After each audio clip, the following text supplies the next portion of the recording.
Bonjour à toutes et à tous. Pour notre 8e épisode à propos de l'ascension du Christ, nous allons nous attarder, entre autres, sur cette interpellation faite aux disciples dans les Actes des Apôtres. Pourquoi restez-vous là à regarder vers le ciel, comme s'il y aurait désormais mieux à faire?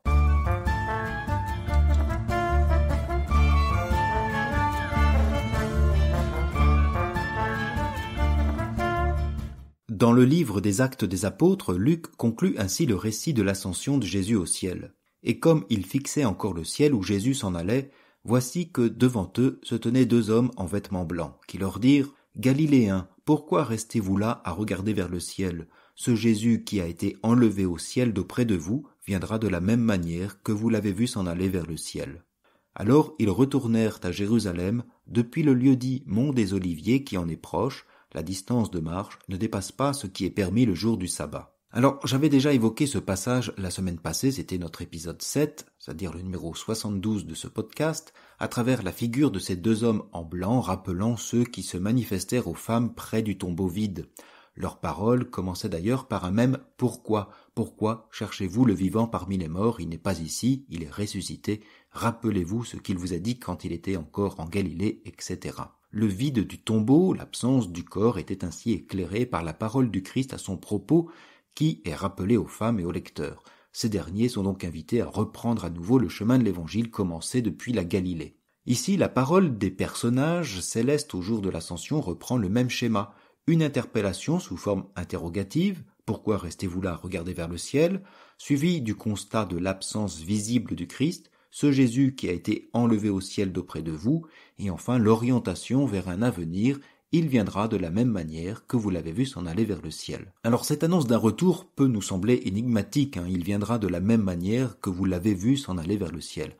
On ne sait trop à quoi fait référence l'expression « de la même manière ». Fait-elle écho à la modalité, il redescendra dans la nuée comme il s'est élevé, ou bien renvoie-t-elle à un autre mystère? L'idée d'un retour du Christ est très présente dans les premières communautés chrétiennes.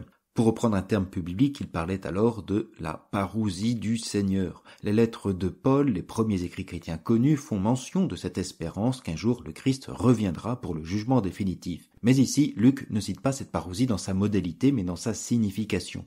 La présence des deux êtres renvoie aux événements que sont la passion et la résurrection. Cette manière que vous l'avez vu s'en aller vers le ciel peut donc très bien se référer à ce don plein et entier qu'il a fait de sa vie. D'ailleurs, ce récit d'ascension dans les Actes des Apôtres se déroule au cours d'un repas, tout comme la scène qui annonçait la passion et l'avènement du règne de Dieu. Une fois encore, l'ascension n'est pas le terme de l'histoire. L'annonce d'un retour du Christ vient justement ouvrir un présent et un avenir. L'aventure des disciples doit se poursuivre autrement jusqu'à son retour et la mission des disciples est ainsi tendue entre la croix et la résurrection, entre sa vie livrée par amour et l'amour reçu pour la vie à jamais. Il ne s'agit donc pas d'une parenthèse ouverte, mais d'un déploiement de la foi au Christ désormais autrement présent à ses disciples.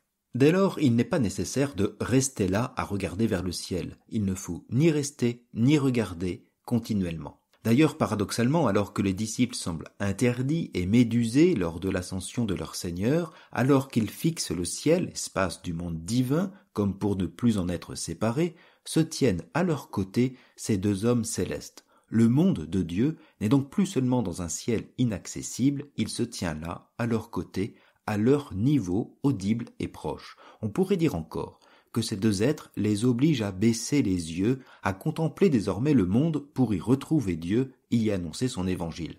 Nos deux messagers divins les ramènent à terre. Ils rappellent aux disciples d'ailleurs leur première qualité bien basse, ils ne sont que des Galiléens. Non pas des surhommes, ni des princes, ni des anges, mais de vulgaires provinciaux. Galiléens, pourquoi restez-vous là à regarder vers le ciel? C'est à leur pauvreté que la parole divine s'adresse à eux et les renvoie à leur humilité, l'arme la plus dangereuse pour annoncer l'évangile, comme le montrera la suite du livre des Actes des Apôtres. Galiléens, pourquoi restez-vous là à regarder vers le ciel? L'interpellation divine invite donc les disciples à sortir de cette attitude immobile et coupée du monde, à quitter cette contemplation piétiste et quiétiste. Ils n'ont pas à rester là, un ailleurs les attend, un ailleurs dans le monde. Alors ils retournèrent à Jérusalem depuis le lieu dit Mont des Oliviers qui en est proche, la distance de marche ne dépasse pas ce qui est permis le jour du sabbat. Tout est donc si proche. les messagers à leur côté et leur premier espace de vie et de mission entre le mont des Oliviers et Jérusalem, une fois de plus d'ailleurs, entre la gloire et la croix, si proches, si communes. Gloire et croix ne font qu'un. Il ne reste donc pas à regarder le ciel. Les disciples marchent maintenant vers la ville et vers la vie.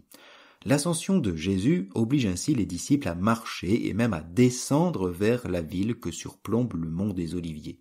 Quant à la mention du sabbat, elle ne vise pas seulement à établir une courte distance entre le mont des Oliviers et Jérusalem. Ici, sa référence reçoit plus probablement une connotation symbolique. Les disciples sont renvoyés par la parole divine à un espace géographique mais aussi à un temps spécifique. Dans la tradition juive, le sabbat, le 7e jour et jour chômé de la semaine, correspondant à notre samedi, ce sabbat, est aussi interprété comme l'évocation du repos à venir et la paix donnée par Dieu à ses fidèles lors de l'avènement de son Messie. Il semble bien qu'un temps nouveau et messianique se déploie maintenant avec le royaume inauguré par le Christ, le Fils de l'homme et le maître du sabbat, comme nous pouvions le lire en Luc 6. Ce temps nouveau d'ailleurs a déjà été ouvert lors de la Passion selon saint Luc. C'était le jour de la préparation de la fête et déjà brillaient les lumières du sabbat, pouvions-nous lire au chapitre 23 de son évangile. Je vous l'avais dit, l'ascension est bien un pont qui nous oblige à nous élever pour mieux redescendre et rejoindre l'autre rive.